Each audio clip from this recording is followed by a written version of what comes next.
গতকাল রাতে আমি এবং আমার বর দুজনে মিলে খাবারের আয়োজন করেছিলাম।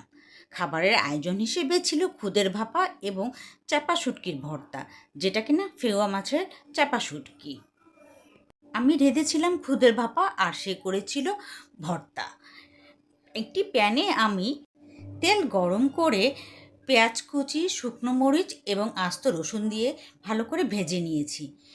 এরপর আদা রসুন বাটা দিয়ে ভালো করে কষিয়ে নিয়ে ধুয়ে রাখা চাল এবং মসুরির ডাল এখানে দিয়ে দিয়েছি। এখানে বলে রাখা ভালো যে যদিও আমরা খুদের ভাপা বলে থাকি, কিন্তু এখন সাধারণত খুদ দিয়ে ভাপা রান্না করা হয় না, চাল দিয়েই ভাপা রান্না করা হয়ে থাকে। আমি পরিমাণ মতো লবণ দিয়ে দিয়েছিলাম। এরপর কিছুক্ষণ ভালো করে আমি এটা ভেজে নিলাম। ভেজে নেওয়ার পর আমি গরম পানি পরিমাণ মতো দিয়ে দিলাম। পানি পরিমাণ মতো দিয়ে দেওয়ার পর আমি ঢাকনা দিয়ে ঢেকে দিয়েছি।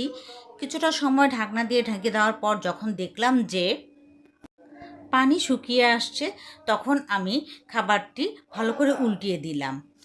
এরপর আবার ঢাকনা দিয়ে ঢেকে দিয়েছিলাম। কিছুক্ষণ রাখার পর যখন দেখলাম এটা হয়ে গিয়েছে, তখন আমি চুলোটা বন্ধ করে দিয়েছি। এদিকে আমার বর শুটকি ভর্তা তৈরি করে ফেলেছে। দেখুন কতটা লোভনীয় হয়েছে এই ভর্তাটি।